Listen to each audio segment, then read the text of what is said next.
Corporate శక్తులకు బడా పారిశ్రామికవేత్తలకు దోచిపెట్టే విధంగా కేంద్ర ప్రభుత్వం తీసుకువస్తున్న 4 లేబర్ కోడ్లను రద్దు చేయాలని డిమాండ్ చేస్తూ ఈ నెల 20న తలపెట్టిన దేశవ్యాప్త సమ్మెలో కార్మిక వర్గమంతా పాల్గొని విజయవంతం చేయాలని సింగరేణి కార్మిక సంఘాల జేఏసీ పిలుపునిచ్చారు.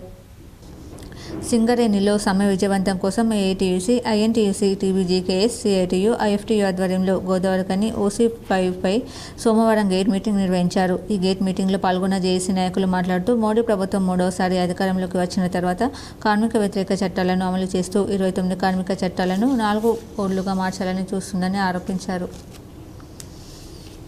4 కోడ్లు అమలైతే కార్మికులంతా యాజమాన్యానికి కట్టుబానిసలుగా పనిచేయాల్సి ఉంటుందని, కార్మికుల పక్షాన యూనియన్లు మాట్లాడే అధికారం కోల్పోతామని వెల్లడించారు. కార్మికులకు పనిభారం పెరుగుతుందని, కార్పొరేట్ శక్తుల ప్రాబల్యం పెరుగుతుందని తెలిపారు. సింగరేణి కార్మికుల హక్కుల పరిరక్షణ కోసం AITUC, INTUC, TBGKS, CITU, IFTU సంఘాలన్నీ ఏకమై దేశవ్యాప్త సమ్మె విజయవంతం కోసం కృషి చేస్తున్నామని, మోడీ ప్రభుత్వం తీసుకువస్తున్న 4 లేబర్ కోడ్ల రద్దుకు కార్మిక వర్గమంతా 20న దేశవ్యాప్త సమ్మెలో పాల్గొనాలని, ముఖ్యంగా ఓసీ కార్మికులు సమ్మె పాల్గొని విజయవంతం చేయాలని కోరారు. గేట్ మీటింగ్ ప్రారంభానికి ముందు పహల్గాంలో ఉగ్రవాదుల దాడిలో మరణించిన వారికి 2 నిమిషాల పాటు మౌనం పాటించారు. వ్యాప్తంగా మే 20వ తారీఖున బొగ్గనులు, ప్రభుత్వ రంగంలో పనిచేస్తున్న వాళ్ళు, పరిశ్రమలో పనిచేస్తున్న వాళ్ళు, అసంఘటిత కార్మిక రంగం, రైతాంగం, బ్యాంకింగ్స్ ఇవన్నీ సమ్మెలో పోతూ ఉన్నాయి. ఎందుకంటే ఈరోజు కేంద్ర ప్రభుత్వం ఏర్పడి 10 సంవత్సరాలు అయిపోయాక అనేక సంస్కరణలో భాగంగా ఈరోజు కార్మిక చట్టాలను కూడా మార్చడానికి బీజేపీ ప్రభుత్వం కేంద్రంలో ప్రయత్నం చేస్తున్న సందర్భంలో ఈరోజు ఈ సమ్మె జరుగుతూ ఉంది. చట్టం అంటే ఒక శానిటీ, దానికి ఒక కోర్టుకు పోయి మనం సాధించుకునే హక్కు దాంతో ఇమిడి ఉంటుంది. అదే కనుక కోడ్ అనేసరికి ఏంటంటే నెగోషియేషన్, చర్చల ద్వారా మాత్రమే పరిష్కారం చేసుకోవాలి.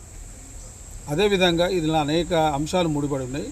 ముఖ్యంగా బొగ్గన్ లాంటి ప్రాంతంలో ఇప్పటికే కాంట్రాక్టీకరణ, ప్రైవేటీకరణ వేగవంతమైపోయి బీజేపీ అమలు చేసిన బొగ్గు వేలం MMDR యాక్ట్ చట్టం వచ్చిన తర్వాత 168 బొగ్గనులు ఈరోజు ప్రైవేటు పరం అయిపోయినాయి. వాళ్ళంతా ఈరోజు కార్మిక వర్గానికి శ్రమదోపిడీ చేస్తూ సరైన జీతాలు ఇవ్వకుండా అధికారులకు కూడా కాంట్రాక్ట్ పేర్ల మీద తీసుకొని ఒక్కొక్క అధికారికి 30,000, 40,000 పని చేసుకుంటూ, ఆపరేటర్లను 15,000, 20,000 పని చేయించుకుంటూ కేవలం ఒక టన్నును 900 రూపాయలు సప్లై చేసే పరిస్థితికి వచ్చేసి.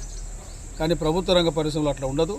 అయితే అందుకనే మోడీ ప్రభుత్వం పరిశ్రమ అధిపతులకు మేలు చేయడానికి సంబంధించి, కార్మిక వర్గాన్ని ఈరోజు హింసించడానికి సంబంధించిన ఎత్తుగడలో భాగంగానే ఈరోజు ఈ 44 చట్టాల్లో 29 చట్టాలను 4 కోడ్లుగా మార్చి ఎలాంటి హక్కు లేకుండా చేస్తున్న ఈ క్రమాన్ని వ్యతిరేకిస్తూ రేపు 20వ తారీఖున సింగరేణి వ్యాప్తంగా అన్ని కార్మిక సంఘాలు చిన్న అభిప్రాయ భేదాలున్నా కలిసి సమ్మెలో పాల్గొంటా ఉన్నాం. ఏదేమైనా 20వ తారీఖున జరగబోయే ఈ సమ్మె ఒక మన స్ఫూర్తిదాయకంగా ఉండాలి.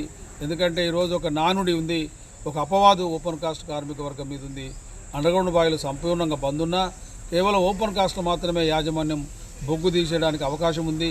వాళ్ళని ఉపయోగించుకొని, ఆపరేటర్లను వాళ్ళని వీళ్ళని ఉపయోగించుకొని ఈరోజు సమ్మెకు తూట్లు పొడిచే అవకాశం ఉంది. అపవాదు మీ మీద పడుతుంది. కాబట్టి వాళ్ళందరినీ అప్పీల్ చేస్తూ ఉన్నాం. ఈ సమ్మె చాలా ప్రతిష్టాత్మకము. ఈరోజు మీకు ఒకరోజు మేలు జరగవచ్చు, కానీ దీర్ఘకాలికంగా ఆలోచిస్తే ఈరోజు మన ఎగ్జిస్టెన్స్కు ఈరోజు చాలా నష్టదాయకంగా ఉంది. కాబట్టి ఈ మే 20వ తారీఖున సమ్మె ఎలాంటి శేషపిషలు లేకుండా, అభిప్రాయ భేదాలు లేకుండా భయంకరంగా సింగరేణి వ్యాప్తంగా ఒక బొగ్గుపేట లేకుండా దీన్ని బంద్ చేయాల్సిందిగా కోరుతూ మే 20న లేబర్ కోడ్స్ రద్దు కొరకై ప్రభుత్వ రంగ సంస్థల ప్రైవేటీకరణకి వ్యతిరేకంగా పెద్ద ఎత్తున కార్మిక వర్గం సమ్మెకి పిలిపించింది. దీంట్లో మన బ్యాంక్ ఉద్యోగులు, LIC ఉద్యోగులు, ప్రభుత్వ రంగ సంస్థల కార్మికులు, సంఘటిత రంగ కార్మికులు, అసంఘటిత రంగ కార్మికులు పెద్ద ఎత్తున పాల్గొన్నారు. రైతు సంఘాలు, వ్యవసాయ కార్మిక సంఘాలు కూడా ఈ సమ్మెకి మద్దతు ఇచ్చాయి. ప్రధానంగా ఈ కోల్లో జరుగుతున్న విషయం ఏంటంటే, ఇప్పటికే ప్రైవేటీకరణ పేరుతో చాలా కోల్ ఇండియాలో 33% వాటాలు అమ్మేశారు. కొత్త బొగ్గు బ్లాకులు ఇవ్వట్లేదు. సింగరేణికి కూడా కొత్త బొగ్గు బ్లాకులు ఇవ్వట్లేదు. కోల్ ఇండియాలో నడుస్తున్న బొగ్గు బావుల్ని కూడా మన నేషనల్ మానిటైజేషన్, క్యాపిటల్ మానిటైజేషన్ అనే పేరుతో ప్రైవేటు వాళ్ళకి అమ్మేయటం అనేది జరుగుతోంది. ఇక లేబర్ కోడ్స్ విషయానికి వస్తే, ఇవి ఈ రోజున అమలైతే పర్మనెంట్ ఉద్యోగానికి మంగళం బాడపడబోతున్నారు. ఫిక్స్డ్ టర్మ్ ఎంప్లాయ్మెంట్ అనే నిబంధన చేర్చారు. దాని ద్వారా పర్మనెంట్ ఎంప్లాయ్మెంట్కి మంగళం బాడుతుంది. కాంట్రాక్ట్ కార్మికులకి ముఖ్యంగా ఇప్పుడు కనీస వేతనం అన్న అమలు జరుపుతున్నారు. భవిష్యత్తులో దాని స్థానంలో ఫ్లోర్ వేజెస్ అమలు జరిపే ప్రమాదం ఉన్నది. అది ఇప్పుడు కేవలం 178 రూపాయలుగానే నిర్ణయించారు. ఇంకోటి 50 మంది కార్మికులు పనిచేస్తుంటేనే ఈ రోజున ఒక కాంట్రాక్టర్ దగ్గర రిజిస్ట్రేషన్ చేసుకోవాలన్నారు. ఇప్పుడు 50 కన్నా తక్కువ ఉంటే రిజిస్ట్రేషన్ అవసరం లేదన్నారంటే వాళ్ళ న్యాయపరమైన హక్కులు కూడా అమలు జరపకపోయినా అడిగే దిక్కు ఉండని పరిస్థితి ఈ రోజున ఉంటుంది. అదేవిధంగా సిఎంపిఎఫ్ కంట్రిబ్యూషన్ ముఖ్యంగా 12% నుంచి 10% పడిపోనుంది. కొత్త చట్టంలో 10% నుంచే పెట్టారు. ఇట్లా అనేక నిబంధనలు ఈరోజు కార్మిక వర్గానికి గొడ్డలి పెట్టుగా ఉన్నాయి, ప్రయోజనాలకి గొడ్డలి పెట్టుగా ఉన్నాయి. కాబట్టి ఈ సమ్మెలో దేశవ్యాప్తంగా జరగబోయే చారిత్రాత్మక సమ్మెలో సింగరేణి కార్మిక వర్గం కూడా పెద్ద ఎత్తున పాల్గొని విజయవంతం చేయాల్సిందిగా సిఐటియు తరఫున మేము కార్మిక వర్గానికి విజ్ఞప్తి చేస్తున్నాం. ముఖ్యంగా ఈరోజు మోడీ ప్రభుత్వం వచ్చిన తర్వాత, మూడవసారి వచ్చిన తర్వాత అనేక విషయాలపైన ఇబ్బందులు కలిగిస్తూ ఉన్నది. మనం చూసాం రైతు వ్యతిరేక చట్టాలను ఏ విధంగా అయితే రైతులు పోరాడి దాన్ని విరమించుకునేలాగా చేసిండ్రో, ఈరోజు కార్మికులకు సంబంధించినటువంటి విషయాలలో కూడా అనేక ఇబ్బందులు జరుగుతున్నాయి.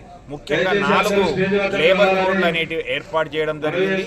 గతంలో ఉన్నటువంటి 29 చట్టాలను 4 లేబర్ కోడ్లుగా మార్చడం వలన ఈరోజు మనం ఈ బాయి మీద ఇలా మాట్లాడాలన్నా, సమ్మెకు పిలుపునివ్వాలన్నా, లేదంటే ఒక సంఘాన్ని స్థాపించాలన్నా, లేదంటే యాజమాన్యం హైర్ అండ్ ఫైర్ విధానాన్ని అవలంబించడానికి అవకాశాలు కల్పిస్తూ ఈరోజు అన్ని పెట్టుబడిదారులకు, పారిశ్రామికవేత్తలకు అనుకూలమైనటువంటి నిర్ణయాలు తీసుకుంటున్నటువంటి ఈ తరుణంలో కార్మికులంతా కూడా ఐక్యంగా ఉండి ఈ సమ్మెను విజయవంతం చేసి మోడీ ప్రభుత్వానికి మన యొక్క ఐక్యతను చాటి చెప్పి ఈ యొక్క లేబర్ కోడ్లు రద్దయ్యే వరకు పోరాడాల్సినటువంటి అవసరం ఉంది. దీంట్లో భాగంగానే తెలంగాణ బొగ్గని కార్మిక సంఘం కూడా 11 డిమాండ్లతో సమ్మె పిలుపును కూడా ఇవ్వడం జరిగింది. అలాగే జేఏసీతో కలిసి కూడా పనిచేస్తున్నటువంటి ఈ తరుణంలో మే 20న జరిగేటువంటి సమ్మెను సింగరేణిలో విజయవంతం చేయాల్సిందిగా కార్మిక సోదరిమణులను కోరుతాను. ఈ గేట్ మీటింగ్లో ATUC, INTUC, TBGKS, CITU, IFTU నాయకులు కొరిమి రాజ్ కుమార్, మడ్డి ఇల్లగౌడ్ కె స్వామి, ఆరెల్లి పోషం, రంగు Srinivas, yes నాగరాజగోపాల్, Arepalli Rajamouli, Mende Srinivas, SK Ghouse, తోటనాడ Harirao, మిర్యాల రాజిరెడ్డి, వడ్డేపల్లి శంకర్, నూనె కొమరయ్య, పర్సులపల్లి రవి, గడ్డం కృష్ణ, గండ్ర దామోదర్, మండ రమేష్ గౌడ్, కె విశ్వనాథ్ తదితరులు పాల్గొన్నారు.